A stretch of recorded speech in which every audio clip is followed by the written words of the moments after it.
right, we're going to continue to look at power series here.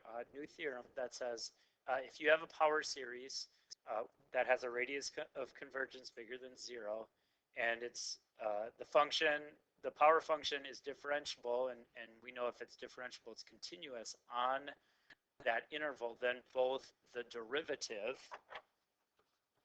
and the antiderivative of that function will have the same radius of convergence as that power series. You can both take the antiderivative or derivative, and it'll still be a function that has the same radius of convergence.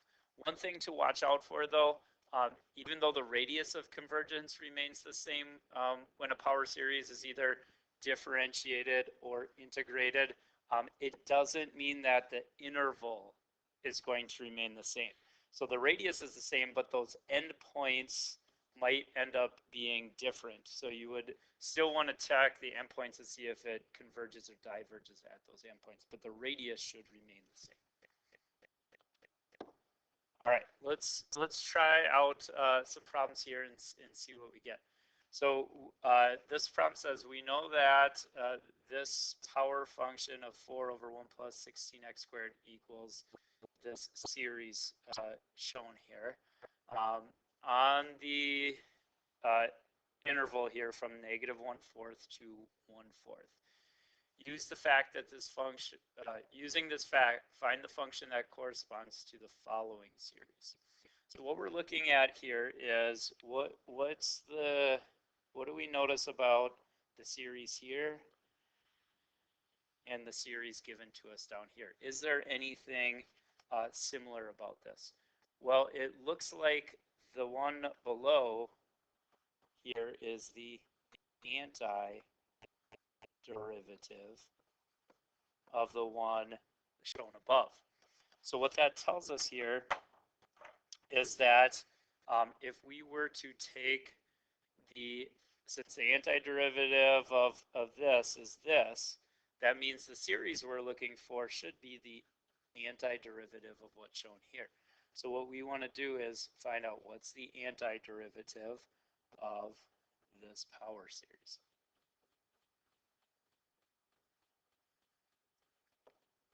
Okay, so how are we going to solve this one out?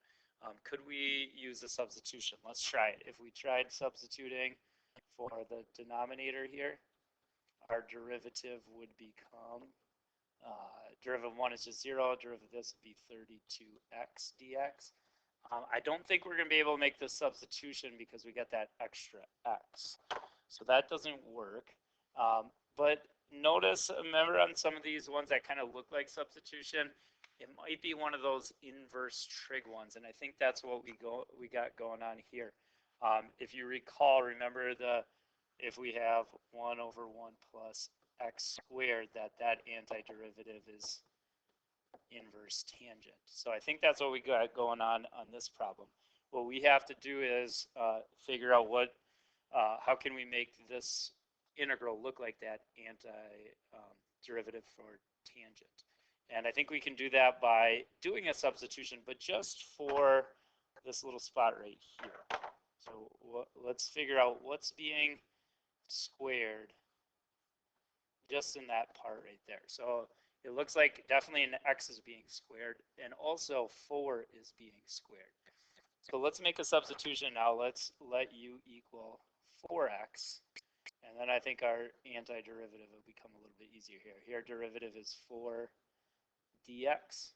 So all this is going to become our du, and this is going to become u here. So now our antiderivative becomes 1 over 1 plus u squared du. That antiderivative now is inverse tangent of u plus some constant. And now we can substitute back in. If we substitute back in, we get that it's inverse tangent of 4x plus some possible constant. Okay, so now the question becomes, how do we find out what that constant is?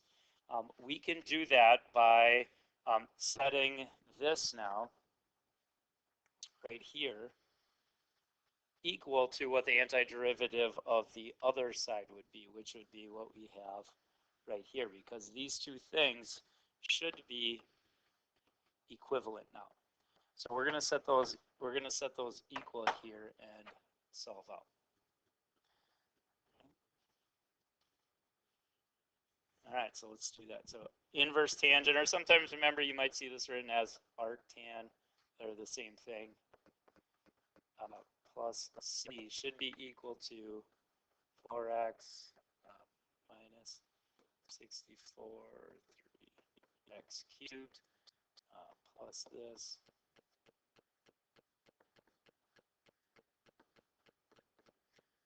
and so on here. Okay, so how do we solve for that c? Well, we could solve for that c if we put in a certain value of x. We should be able to solve this one out. I think the x value that's going to be easiest to test this at is x equals 0. What if we put in x equals 0 into this? Well, that's going to make this right side become very easy, because notice everything here has at least one x in it. So if we were to put 0 in for x, that's going to make every term of this just be equal to 0. On the other side, what we're going to need to do is figure out what is inverse tangent of 4 times 0, which is just going to be 0, plus c, and we should be able to figure out that c. 4 times 0 is 0, like I said. If we do inverse tan of 0,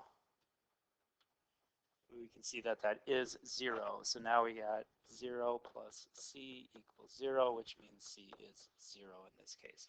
So that means our final answer, if c was 0, is that the function that corresponds to this series would be inverse tan or arctan of 4x. That equals what we have right here. All right, let's try another one. On this one, we know that this function 3 over 1 plus 3x equals the values shown here, this power series. On the interval from negative 1/3 to 1/3, using this fact, find the function that corresponds to this series. So again, you can see that if we were to take the antiderivative of the terms up here, antiderivative of 3 would be 3x. Here it would be x squared with a reciprocal of 1/2, which would make this 9/2.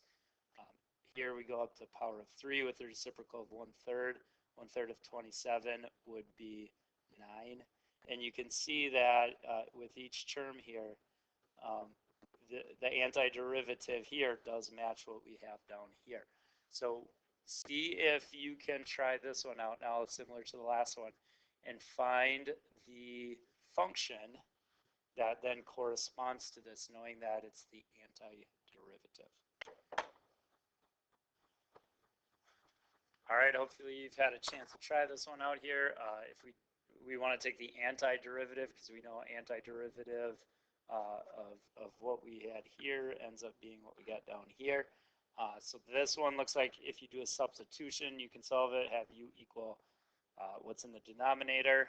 So then it just turns into 1 over u du, which is antiderivative is natural log of u. Substitute back in, and we get what we got here, plus c. If you set that equal to what we know the antiderivative of the power series is over there, we get this. X equals 0 would be a good place to check this one, kind of like the last problem. The whole right side is just going to end up being 0 here. On the other side, it ends up being natural log of 1 plus c. Natural log of 1 does end up just being 0, so our constant in this case is 0. So what that tells us for this one is that our power series up here then would be equal to the function of natural log of the absolute value of 1 plus 3x. And this power series here should have the same radius of convergence as the one above, meaning looks like our radius is 1/3, so this one should have a radius of convergence of r equals 1/3. Whoop, 1/3 here.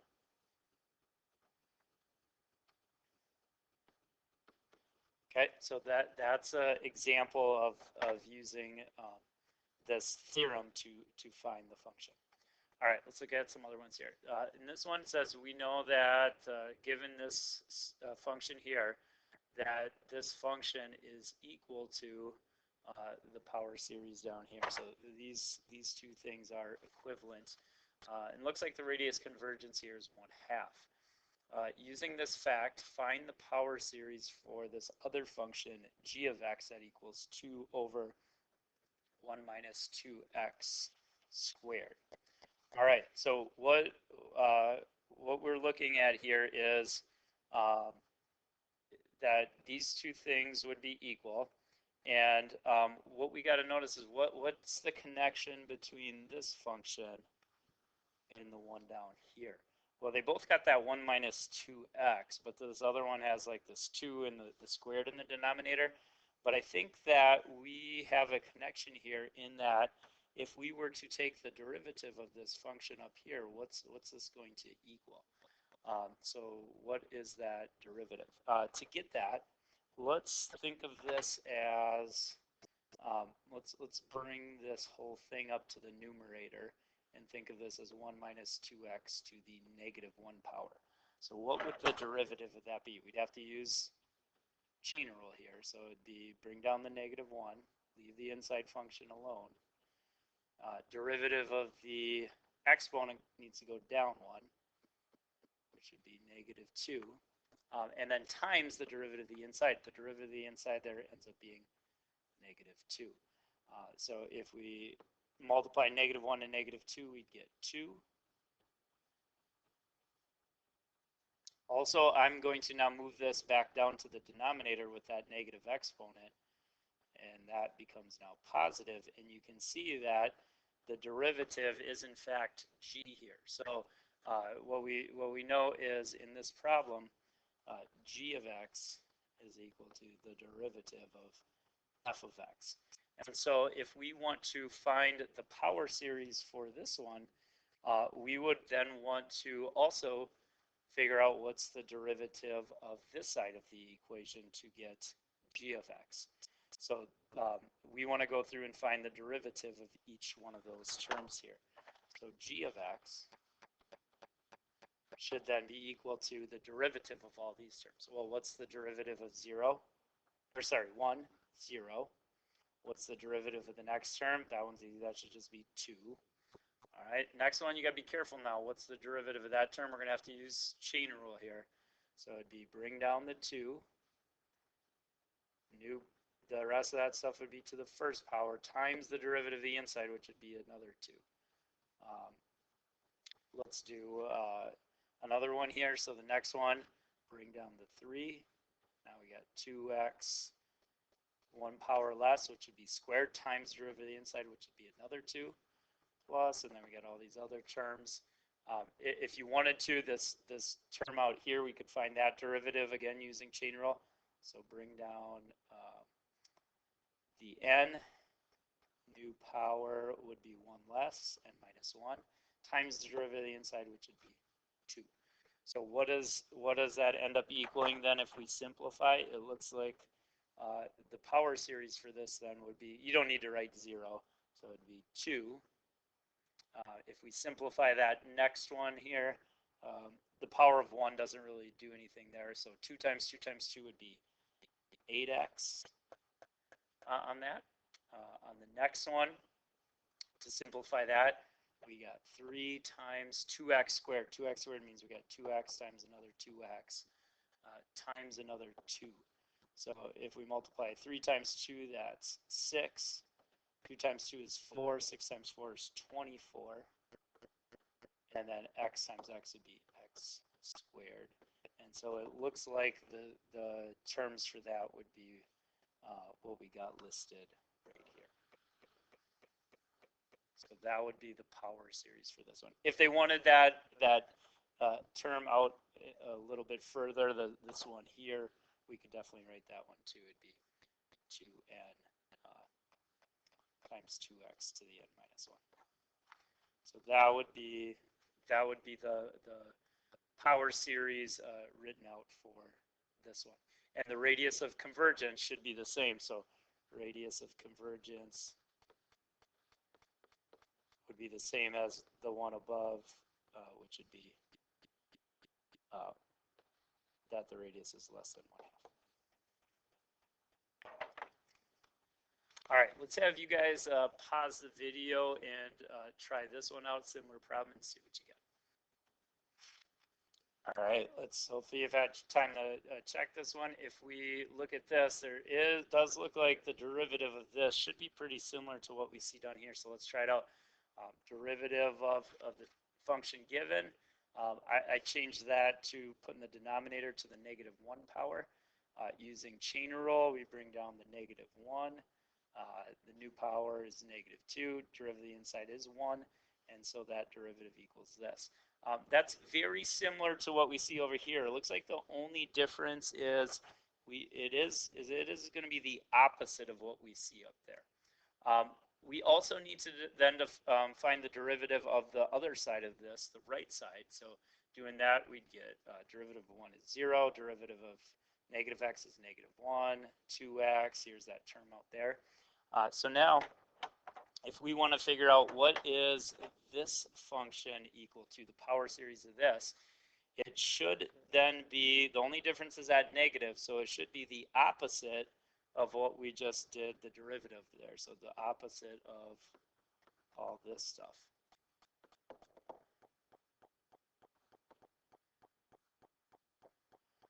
So if we were to take the derivative, or sorry, take the opposite of all these terms, it looks like our final answer then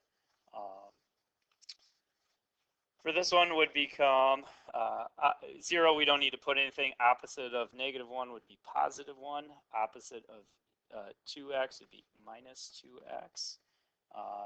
And then if we wanted to, we could figure out like maybe one more term on this one. Looks like the next term here would be x minus x cubed, and then the next one would be plus x to the 4th. It just alternates back and forth. So the derivative of that next term would be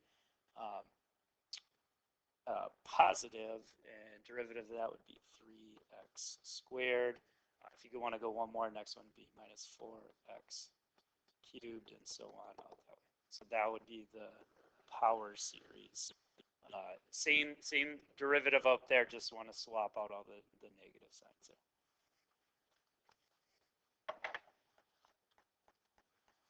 Right, the next problem, it says we know that that this power function of 3x squared plus 1 over x cubed equals this series, and there's some terms shown there. On the interval from -1 to 1. Using this fact, find the power series for natural log of 1 plus x cubed. Okay, so how are we going to do this one? Is this one a derivative or antiderivative for the connection? I don't think it's derivative, because if we did derivative of that, we would have to do something with quotient rule, and I don't think we'd get a natural log. It's probably an antiderivative one here. So let's try to figure out what's the antiderivative of that one up there, and then I think we could get this one. So we could either do the integral of this to see that it matches what here, the one we get here, or in this case, if we want to, maybe a quicker way of checking, see if what is the derivative of this one, and if that matches what we have up there, we know there's a connection. So derivative of this would be derivative of natural logs 1 over whatever you're taking the natural log of, times the derivative of the inside, which would be 3x squared. And yes, that does match up with what we have for this power series. So we see the connection there that this is the antiderivative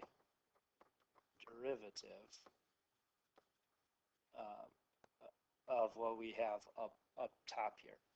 All right, so if we want to know what the power series is for this one, and we can see it's a multiple choice question, we got some possible answers over here.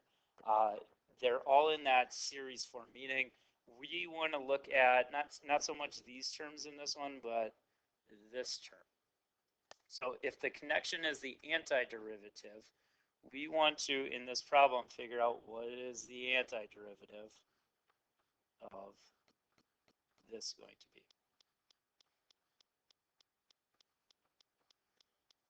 Okay, so what's that antiderivative going to become?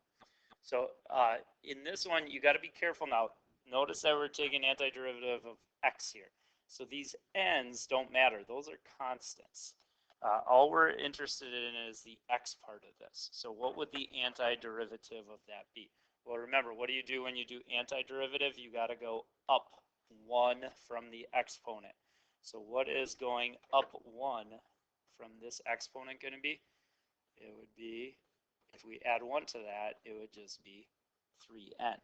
So it looks like that if we go up a power from that, the new exponent's just 3n, which means we need a reciprocal of that 1 over 3n. And then the rest of all this is just constants. We could pull all the rest of that outside the integral sign if we wanted. So we'd still have that 3, and we'd still have that alternating term on there. All right, so now we want to try to match that answer with one of these over on the other side. One thing I see we could maybe do here to match it up if we're not seeing our answer is it looks like these 3's should cancel out there. So if we did that and wrote this one more time, then looks like this would be equal to -1 and +1, and then we'd have x to the 3n, and there's still an n on the bottom there. So which series does that match? Looks like if we're looking at this one, I think the very first one there, A, is our answer. That one matches exactly what we have. And A was the correct answer for this one. So that was the solution to this problem. So look at the connection. Is it a derivative or an antiderivative, and then solve. All right, I want you to try some of these out now.